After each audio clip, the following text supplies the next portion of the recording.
I ain't gonna expose. I'm not like that. I'm not a snitch. Virginity. It's a hush topic. Yeah. They love me. Let's see if your parents raised you. It's deeper than the physical. What up, fam? Welcome back to the Juxtaposition, everyone. Welcome back to the Juxtaposition. I'm your host, Nana, alongside my co-host, Janet. Yeah, Bernice got fired, as you can see. You know, we got a new co-host, new regime. You know, I'm just joking. Bernice is out. But we got our lovely guest. Lovely, that sounds like a girl, right? Handsome, wonderful, talented. Inspiring. Toronto's best. Comedian. Yes. Up and coming. Yes. Instagram influencer. Yes. Come on. Everybody has to know who What's with Andy is. We got to What's with Andy in the building. Woo! Everybody in the background. Everyone clap. Woo! See, Noted. I don't like when I was telling people about this interview. I was like, I don't like using Instagram comedian. It's like I even stopped myself. I said, Instagram, I don't like that comedian. Let me put it in the I appreciate that. But Andy, you got to remember to put the mic right here. I have to place it up here. Yeah. It's my shoulder workout. I'll just switch hands like this. All right. But anyways, how you doing, sir? I'm doing all right. It's a lovely day. It's a lovely Sunday. So I appreciate you guys bringing me out here on the Lord's Day. You feel me? Yes. So let's get straight into it. Yep. Let me give me the first question, please. So where are you from?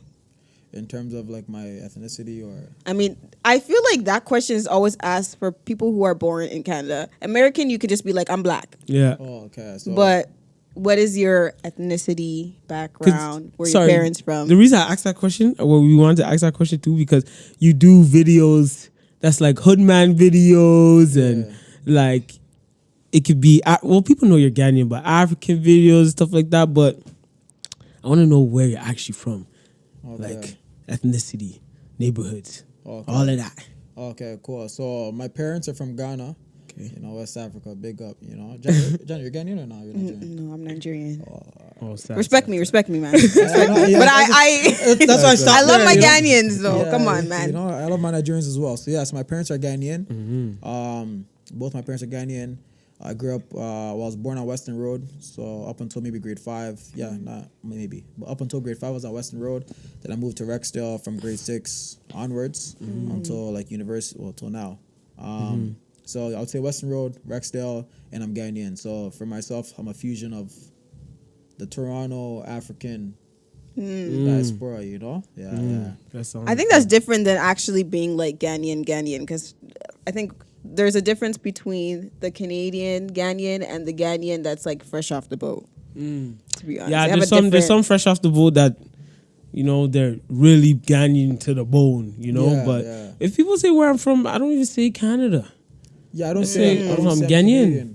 But you know what I've realized though, when you go to certain places, they'll like Ghanaian people or older Ghanaian people are the first people to tell you you're Canadian.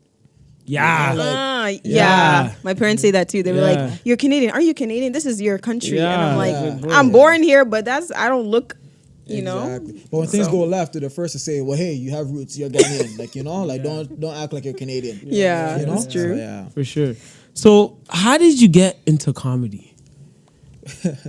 So, let's see. So from like 2012 to 2016, I was at Ryerson. I was playing basketball. And then afterwards, during that time, I think like 2016 times, I was starting to notice like I would watch a lot of videos like Rennie specifically. I was like Rennie started getting popped in, and he would basically just be in his room just not doing much, you know. But I found it hilarious, right? And I'm just like, yo. So I spoke to my friends. I was like, yo, we should do this. You know, we should make a few videos, whatever, and put them out. But I guess people didn't have the same vision that I had. So I was just like, you know, eventually I'm gonna just do it. You know, so I asked my friend like, what camera should I get? I ended up buying a GoPro, and then I started shooting a bunch of random videos. They were terrible. But at that time, you know, like people weren't really making good videos. The competition wasn't really like that heavy in a sense, you know. So I was putting out those like GoPro videos like randomly here and there, and originally I was even reluctant to even put it out again because I wasn't a person. I didn't really like social media. I'm not really like a social media person, even though I am on social media. But naturally, I wasn't a social media person. I was like, this is not really for me. I'm not into the buying things and pretending to be someone. That sort of stuff. So I was just like, this is a bit more in my lane because I do like to make people laugh. I do like laughing. I enjoy laughing a lot.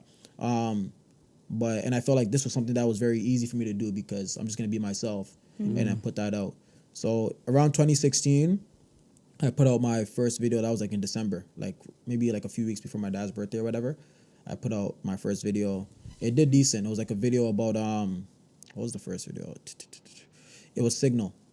It was a video on Signal.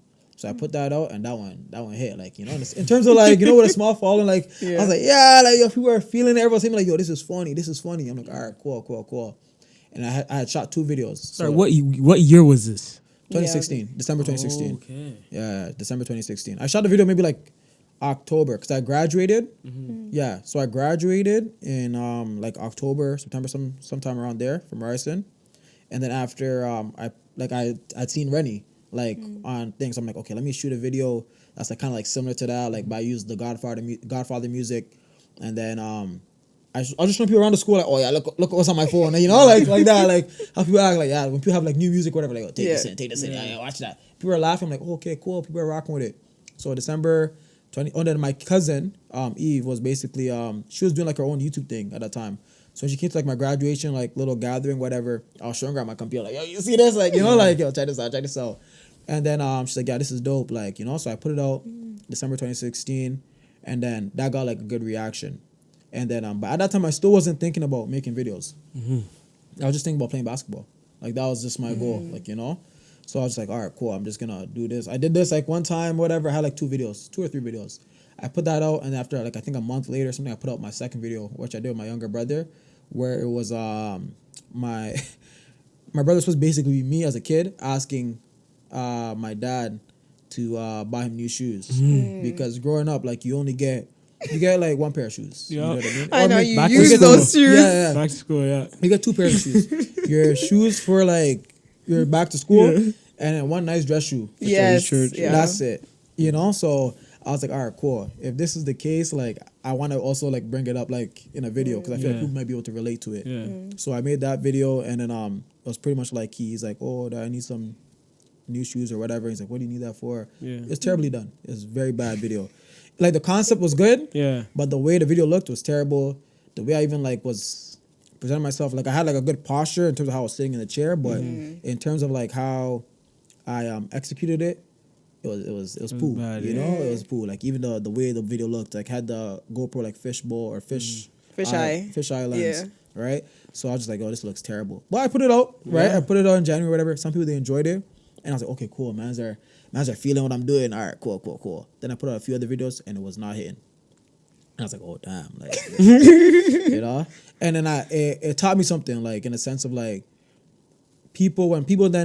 when you're starting to rewire the way people perceive you, people get a bit uncomfortable because they don't really know what are you doing, right? So they don't really know how to react. So then now it comes down to you. You have to understand: do you feel like you're doing the right thing, right? So then another thing, you also have to be critical of what you're doing as well, because sometimes you're just trash, right? But you don't deep it. Yeah. So what I put out I put out those 2 good videos, right? Yeah. Concept wise. Then I put out a lot of like trash videos where there was no real concept to it. It was just sheer stupidity, you know? And people weren't rocking with it. Again, because especially when you're trying to grow something, there has to be some sort of logic where you can really tap into people. And then when people really understand what you're doing, then you can kind of get a bit more creative in terms of like the concept of, and bringing more abstract ideas in, because now people are like, okay, cool, I see the way you think, and I can understand the genius behind what you're putting out. Versus when you initially try and do it, when you have no audience, you're dealing with the people that have a certain perception of you already, right? Some people, they know me as, okay, you're the finance student. Some people know me as, oh, yo, you're the hooper. So they'll look at me like, yo, I don't understand why you're acting like this, right? So you have to kind of like find, now, this is your demographic that you're dealing with. This is the audience you're dealing with. You got to figure out, what is it that connects all of us? What is it that connected me to this person, that connected me to that person, connected me to this person?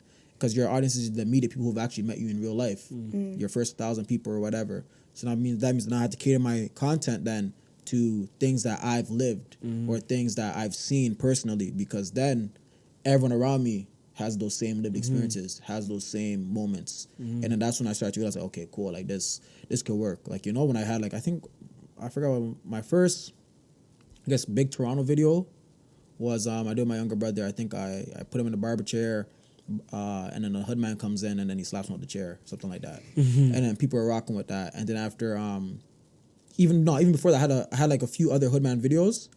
And after, but then the people who liked it were like were like certain mans liked it. I don't want to specify where they're from or whatever, but certain types of mans, they like those videos, right? So they're telling me, yo, you gotta keep making those videos, but they weren't really getting a lot of interaction. But then those people were not really on social media to really comment. They're just more so like they're watching it and they're enjoying it.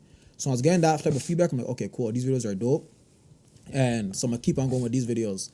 And when I started doing the African videos, a lot of people then were relating to the African videos as well. So I'm like, okay, cool. Like people like the Ghanaian dad, videos. So I'm like, let me keep these going as well, and just up the quality in a sense, and then be more well thought out. So I'll basically try and fuse everything, because it's when I see like that, like I have to be careful how I say this. when I see like other creators, I guess like in different parts of the world do certain things, it's like very I don't think it's sometimes not very well thought out, right?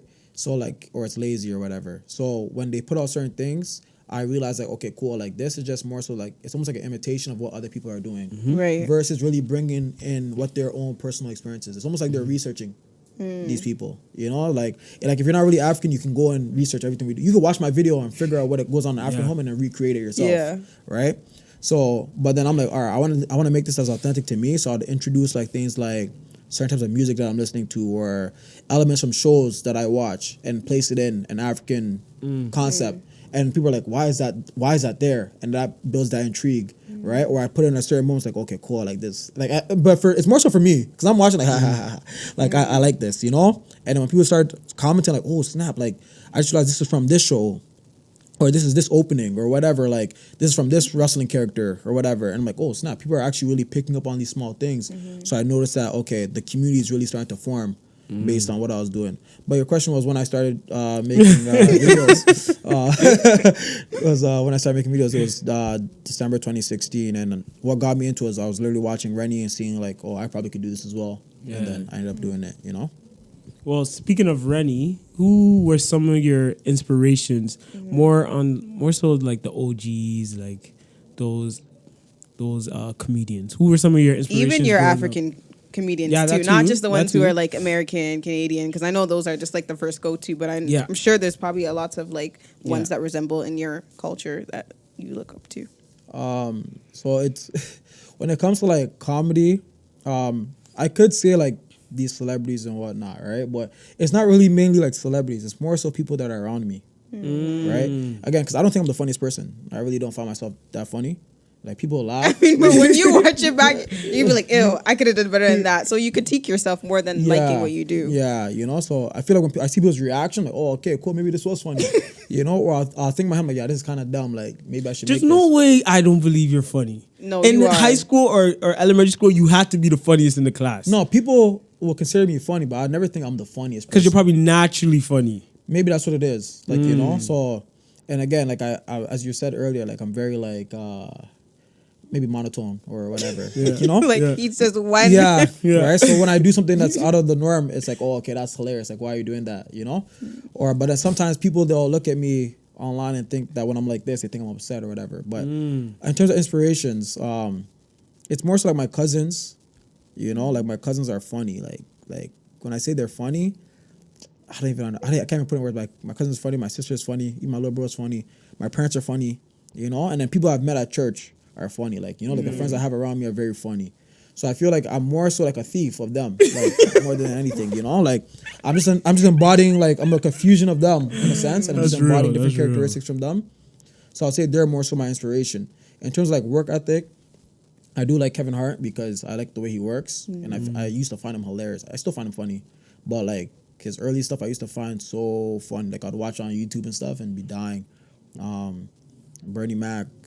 In terms of like creating skits and stuff, Key and Peele. Yeah, those are fire. Those guys are fire. Yeah, I'd say like Key and Peele, or like Mad TV. I'll say that's like a heavy inspiration. Mad TV. Oh, I was just watching that literally, like, I think a few days, like rewatching like it, and I was like, wow, this is actually, it's just like simple comedy. Like, yeah, but it's not like involved too much in it. But the thing is, they can't do that today. In today's climate, they can't do that.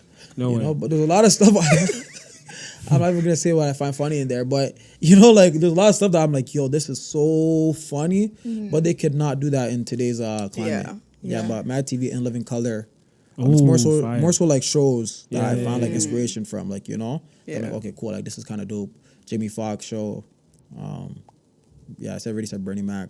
Yeah, like all of those like things that we grew up watching. Fresh Prince. I feel like every black man is a ripoff of Fresh Prince in some form. True. He did raise a lot of us. So, speaking about your being monotone, when I first met you a couple weeks ago at basketball, in my head I said, "Is this guy really like this?" Like So let me tell the people a story. So we're sitting down after a game or something like that, and then I don't even know how the conversation started. I'll tell you the story. I don't even know how it started. I think I asked you how old you were or something like that. I don't remember. Yeah, he asked you how old I was, and then. But the way he was asking his questions, like it was genuine.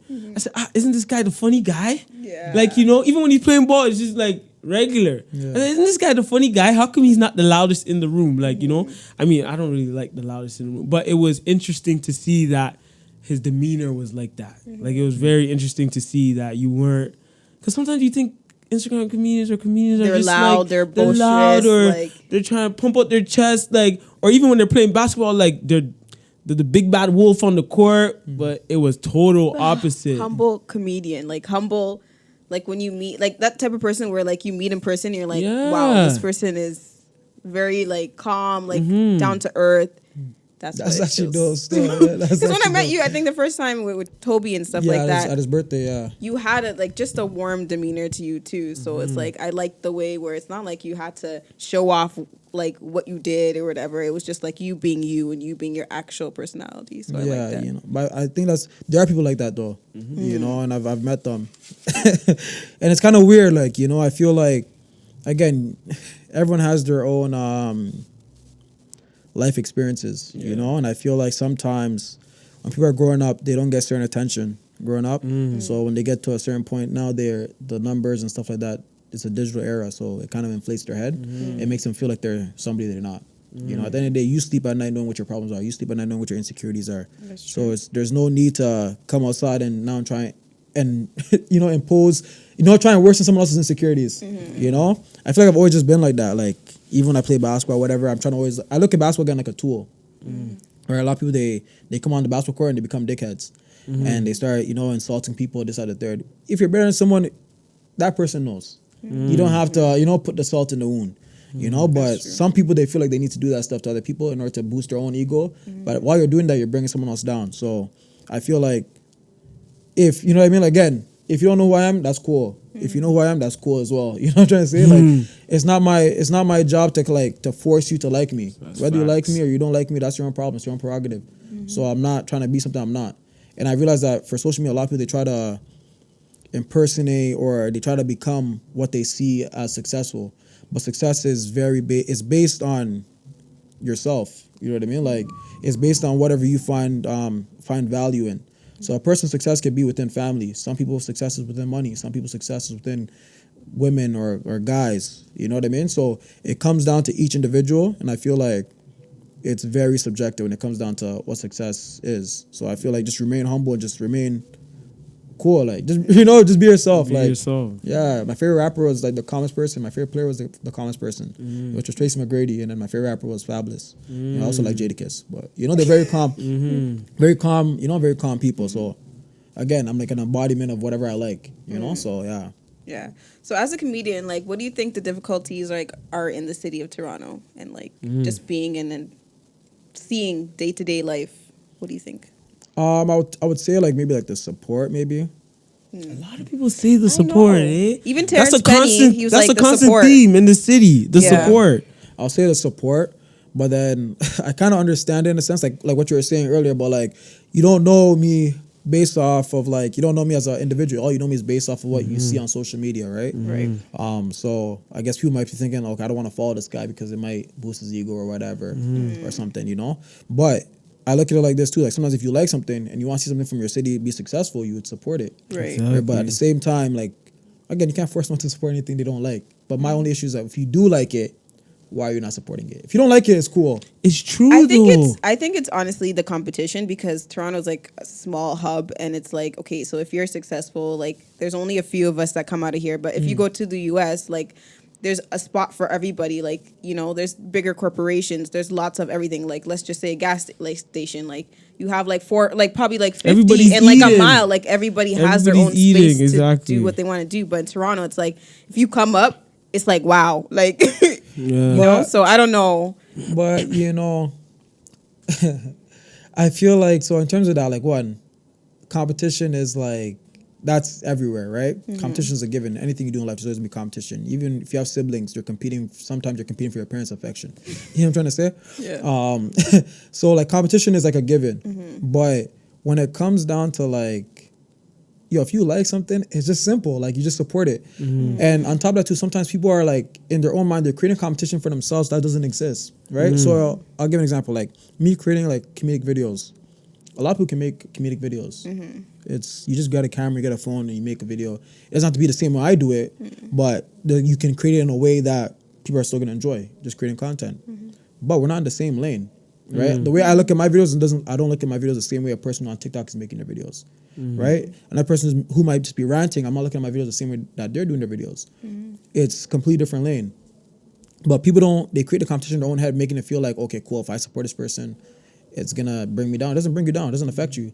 Because think about, again, we've all hated on someone at a point. Like that's, I mean, it's part of human nature. But you have to look at yourself and be like, why do you feel negative about the situation? And you have to check yourself. And sometimes it comes down to, you're not putting in the work. You know what I mean? So sometimes you guys might look at someone else's podcast and be like, okay, cool, this person's podcast is doing all these numbers, but they're doing less work to your eyes, right? You might be like, oh, this person's doing all these numbers, but why aren't we getting the same type of numbers and we're doing this, we're up. But then you don't know what that person's struggle was, or you don't know how much maybe that person was writing for years, all their stuff. And then now they finally decide to put out the work. Yeah.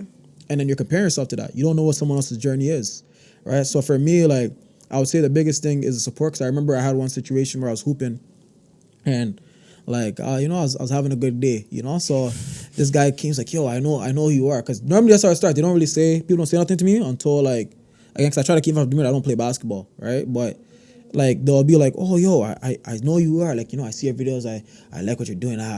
Toronto, you know? I see what you're doing, you know? Like, all right, bless. Thank you. You know? And they'll be like, oh, yeah. But I'm like, oh, so you're following? They'd be like, nah, I don't follow. I'm like, oh. Like, why? I mean, you like it. So. You like it? Yeah, why? He's like, you know, but I see it though. I'm like, oh, why okay. So? Yeah. You know? And you always have those awkward situations, but it's like, at a point, like at first I used to get bent, like, you know, because before, like, you're just starting. So you're like, yo, I need you to support. Support, yeah. Now it's like, bro, you don't want to support, doesn't matter to me, because there are people who do support. There are people who do enjoy what I'm doing, right? So if you're the one outcast who doesn't, that's cool with you. Like, you know, I'm going to just have to search for the people that are similar-minded. Supporting you. Exactly. And that way, when you build a community like that, you don't get canceled that easily. Because the people are more like-minded, they're more with you, they're more, you know, they're cool with your journey, in a sense. It's not like forced. Exactly. Like, just like they naturally act like you, so they'll support you. So, Exactly. Yeah, even myself, I'm not gonna lie, I have to put myself on the spot. But even myself, I would do that. I would like someone's page, go to their page, but don't follow.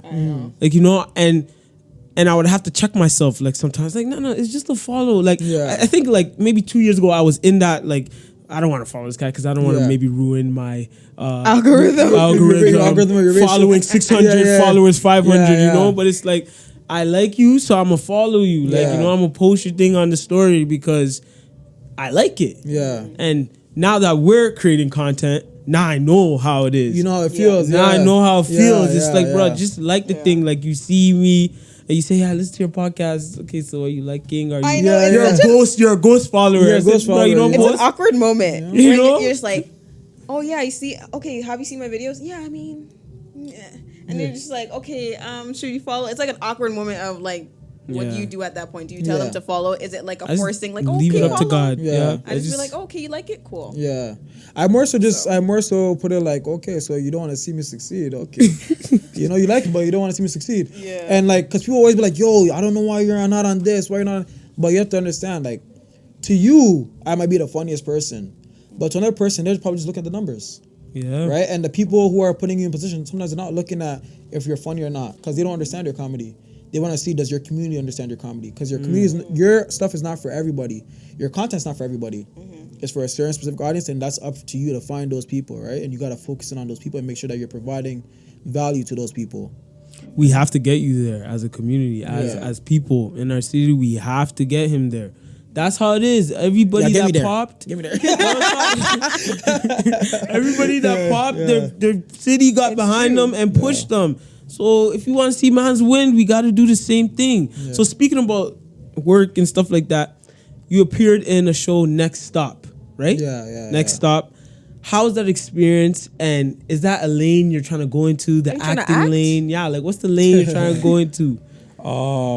So with that was dope. That was actually like a really cool experience. Like I believe like the majority of people on the set were black, and you know it was cool to see that. At first I didn't even know it was gonna be like that. You know, I didn't know it was gonna be like, I guess, that big of a production. Yeah. So I remember when the person reached out to me, I was just like, okay, yeah, sure, why not? Like, you know, I seen like some stuff. Yeah. And I had seen someone who was supporting me. Like the reason I said yes, I seen someone who was supporting me involved. Right? I was like, oh snap, I might get a chance to meet this person through this, you know? So I'm like, you know what, I want to meet this person, cool. And then I'm just like, all right, cool, this is a good way for me to meet this person. I didn't think it was a big thing, you know? I thought it was gonna be like a quick situation, like, you know? And then there's this big, we had to do like Zoom rehearsals because during COVID. Yeah. Or Google Meets, whatever. And then when we got there for the actual like production, I was like, yo, this is nuts. You know, like I was like, yo, this is actually crazy. Like in terms of like, and then I just made me think back to, I'm like, yo, me making videos put me in this position. You know? And I look at life like sometimes you just gotta start. Like even when I was playing basketball at Ryerson, like I didn't play rep basketball, I didn't play no OBA, AAU, that stuff. I was literally just playing at the park. Like, you know? I was playing at the park, go to school, and I only played basketball in high school at grade 10, 11, 12. I didn't play in grade 9 because my dad wanted me to focus on school. All right. But I didn't make the team. I didn't try out, but I made the team in grade 9. But I was only allowed to play in 10, 11, and 12. So that's 3 years pretty much of basketball experience. Like in comparison to other people, that means you don't really have a lot of experience, and everything else is at the park. Yeah. So I was really like self-taught, but my mentality is more so like if you put in the work and you put in enough hours, and you just like you trust your process, and you also like critically analyze yourself, it will put you in a position where you can have an opportunity to do something. You know what I mean? Yeah. Of course, there's gonna be barriers that you can't overstep, but you have to make the most of each situation and be open-minded to seeing different avenues at the same time. So in terms of like me saying I would want to become an actor, I don't know. You know, like I do enjoy acting, but I also do enjoy making content for myself. And I do see the pros and the cons in terms of like building your brand, like when you're acting, let's say in a bigger production or on a big show, because again, people like to do it's almost like a cosign in a sense, right? If you're, did I say cosign or cosign? Cosign. I said cosign, right? I just want to make sure I didn't blend the two words. Yeah, it's a cosign in a sense, right? It's a cosense, but no, it's a cosign in a sense, and pretty much like people like to see that you're doing big things in a sense, where it's like, oh snap, you're doing something that I don't even know how to even do, so now they support, right? So there's also that like public perception game that you're playing with people as well when you're doing certain things like that, right? But in terms of like for myself, I just like to keep my life diversified. Like I like to do many things at once. So like professionally, I'm a teacher. Like creatively, as my output, I create content, you know, and then at times I also like to play basketball. Like, you know, so I kind of more so moved basketball to like the back because I felt like my whole life up until like, let's say 23 was all basketball. It all revolved around basketball. Right. Yeah. So I look at my mind and I say, what do I really know about the world outside of basketball? And you think about it, for a lot of like black youth, a lot of black men, we don't know much outside of basketball. You tell someone to look at analytics for a basketball game, they can break down everything.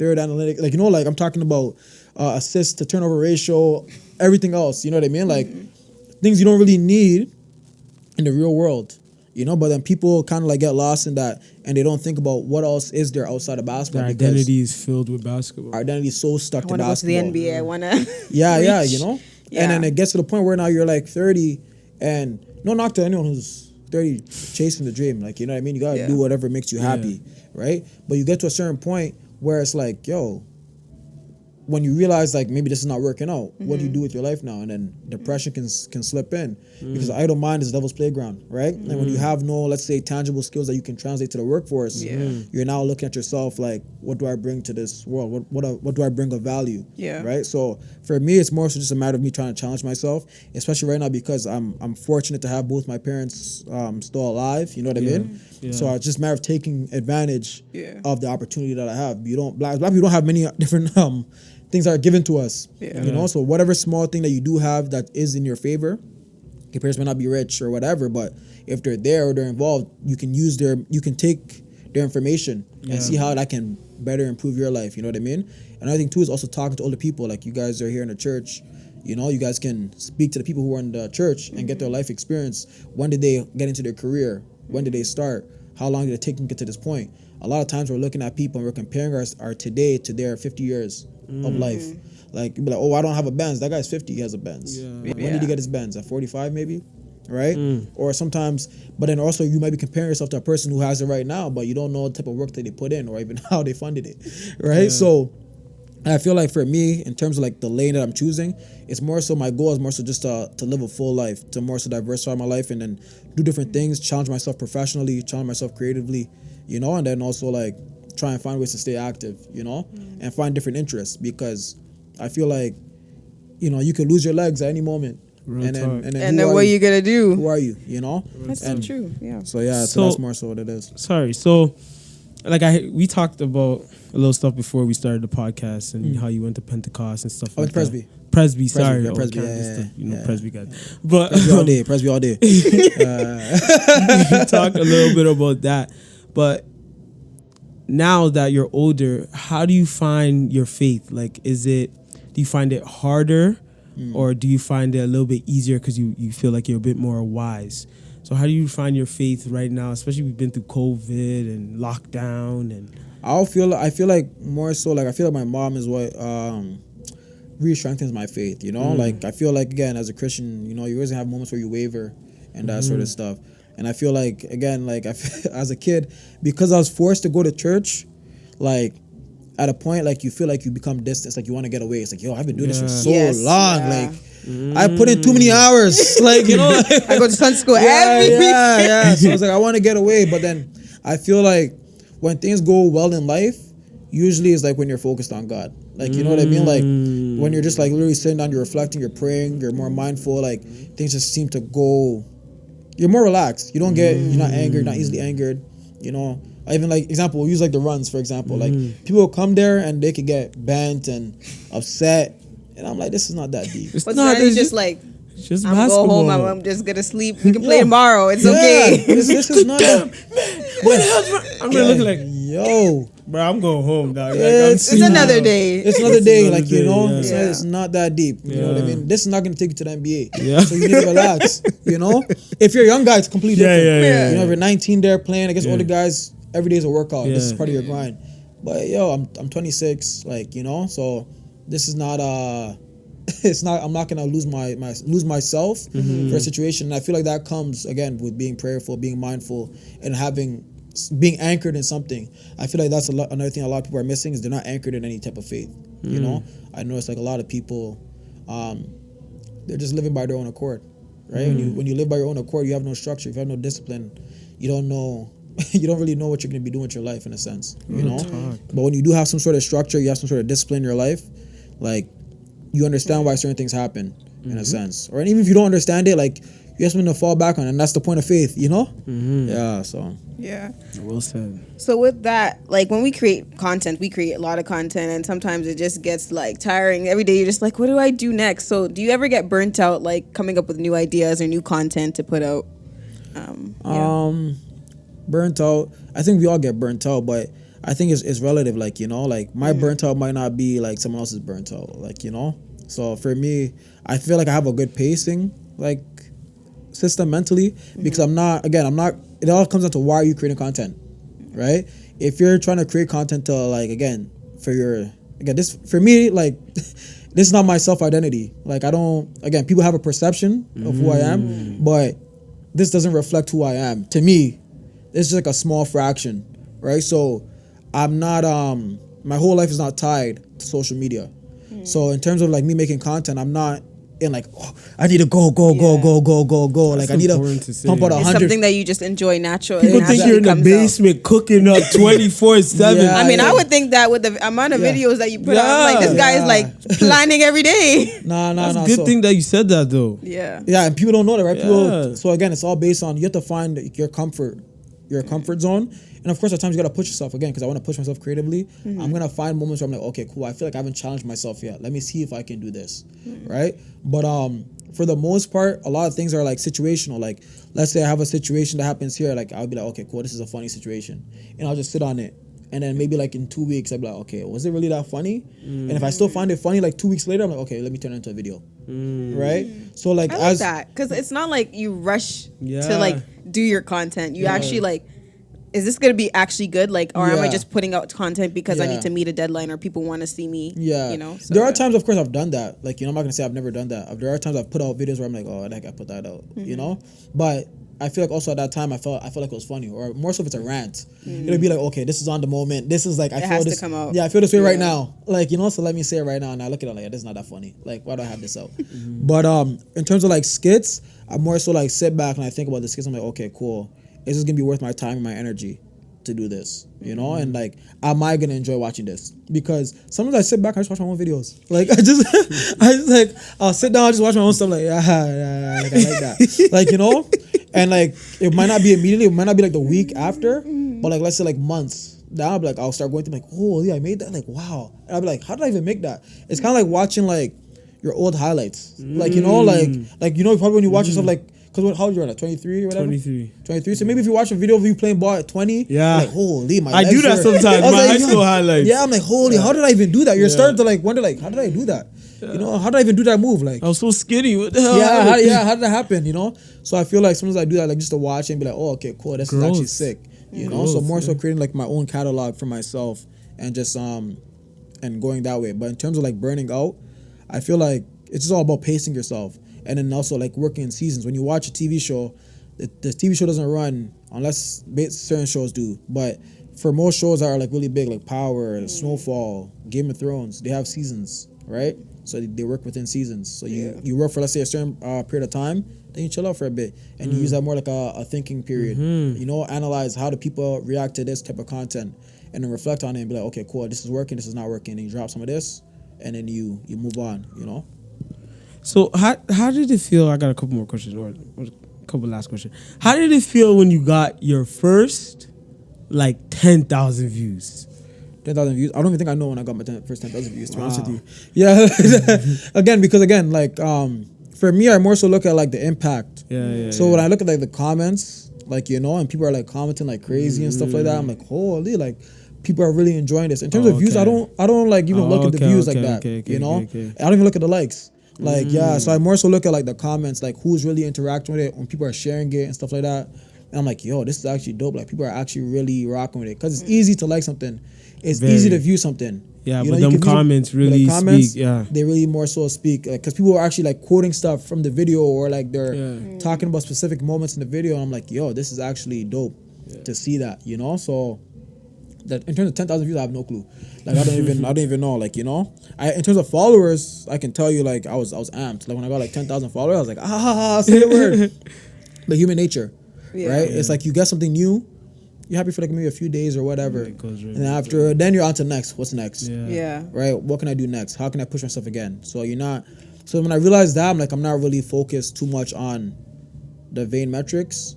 I'm more so focused on like, how am I impacting people? How am I relating to people? How are people, you know, being positively affected by these videos? You know, it makes it easy. Plus, it makes it easier on your mental. Because again, I'm not gonna say like I was never thinking like that. You know, also I'll be lying to you. You know what I'm trying to say?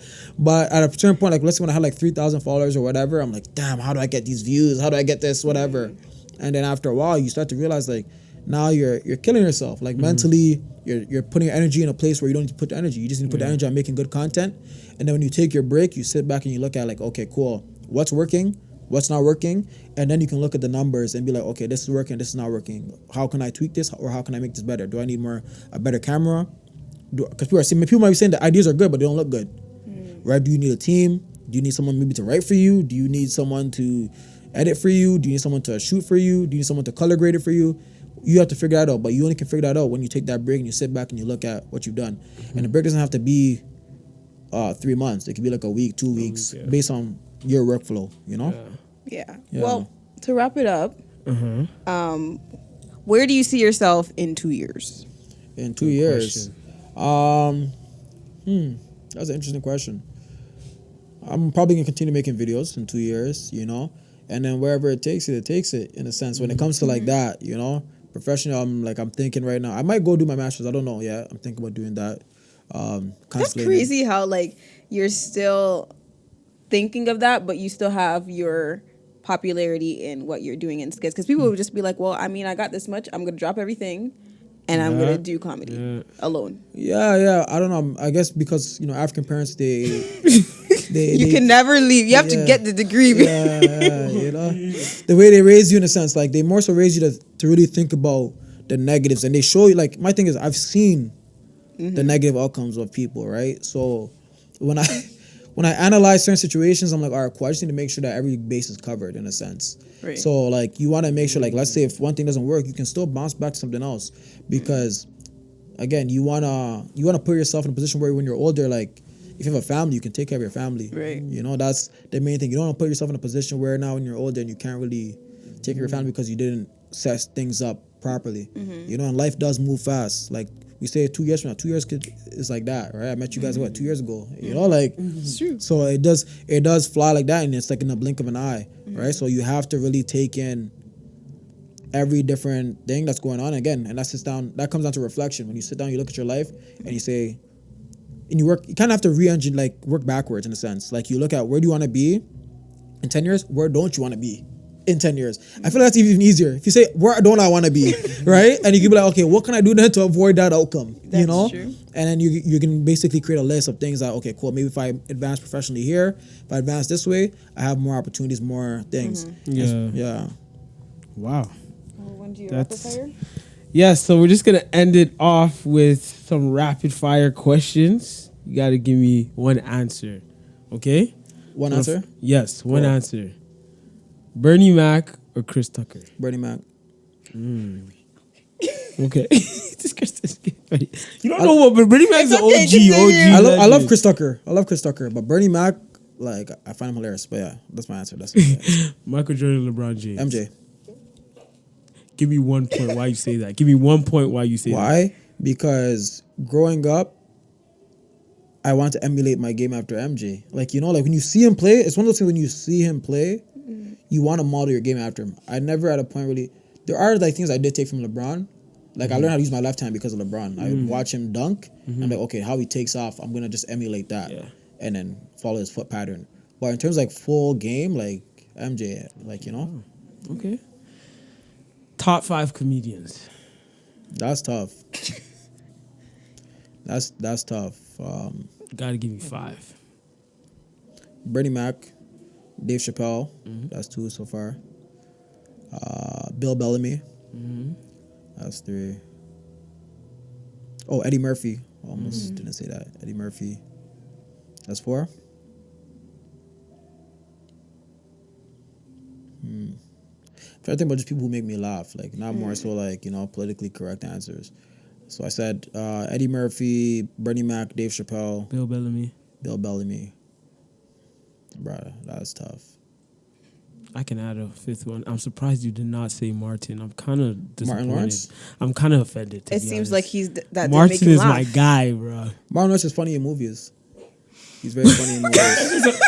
He's funny in movies. He's very funny in movies. No. I find Martin Lawrence hilarious in movies. Like, you know? But like comedy wise? Even his comedy is funny too. His comedy is funny. But I feel like, again, like I'm going based on people who I know. Like when I watch them every single time, I'm always laughing. I love Martin Lawrence. Don't get it twisted. I love the show. Like I love the show. I love Martin Lawrence. But like, again, like Bernie Mac, like I've cried. Like, you know, Dave Chappelle. I didn't used to like Dave Chappelle.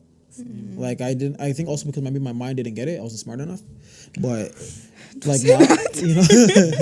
But as you get older, you start to deep certain jokes that he's making more, and how it relates to actual real life. You know. So that's why I'm like, okay, no, this guy's actually funny. Because my older cousins would tell me, yo, Dave Chappelle is hilarious, but I didn't find him funny. You know. But when I got older, I was like, yeah, this guy's. It's you like, understand yeah. I understand. You know. So Bernie Mac, Dave Chappelle, hands down. I said Bill Bellamy because I saw I didn't know who he was, and I saw a special and I was laughing so hard, so I have to put him in there. And then Eddie Murphy, come on, Eddie Murphy, like Yeah. So that last one I don't know who to put there. I could put Chris Tucker. I'm gonna go Chris Tucker or Kevin Hart. I don't know. If it's on, yeah, I'll put Chris Tucker and Kevin Hart. 6 man. Yeah. Watch it or Jollof? Bruh. Oh, for my non-Ghanaians, Wache is Jollof is 2 Ghanaian foods, both rice components. And Nigeria. Well, jollof is a Nigerian food. Wache is Senegal, but you know. Wow, this is really in deep thoughts. I'm telling you, man, it's hard. It's hard. It depends on the day. That's it. Depends on the day. It depends on who's making it, cause yes, especially the Wache too. The Wache, yeah. Yes. If it's the right texture, yes. the right consistency, the stew is proper. The boiled egg is on the side. Or both of them, yeah, the Gary is there. There's that oil spaghetti, whatever is going on. Oil spaghetti, whatever. Yeah, like, you know, it's a festival. But I don't know. It depends on the day. And then there'd be parties. Sometimes we have Wache and Jollof. Like, I put them both on the same plate. Me too. Put them both on the same plate. And then whichever one tastes better, I'll go get a second plate of just that one. Yeah. Oh my goodness. Yeah. Okay, right. my last one. R&B or hip hop? Damn. Okay, in terms of like, I don't know how to answer that one. I would say hip hop. Reason being, because when I'm saying hip hop, sometimes it does encompass that R&B mix into it. So I'm gonna say hip hop, especially now because I don't really like R&B music like today's age R&B. Oh yeah, for sure. Yeah, it's. We're talking about. I think we're talking about more of the 90s. Yeah, when I'm talking about R&B, I'm always talking R&B, about early 2000s, I don't even think about 90s. our Now it's generation of like 90s. it's like rapping. Yeah. It's some sort of adaptation. Yeah. Well, close us out. Well, it's been a lovely interview. Yup. Thank you for coming. It's a Thank you pleasure, for man. gracing our place, our Yes. studios. So we're the Juxtaposition. You didn't tell them to like, subscribe, sorry. do all of that thing. That's Go your thing. follow. You're Go telling follow me to the do man what them I on there. do. Let me tell you.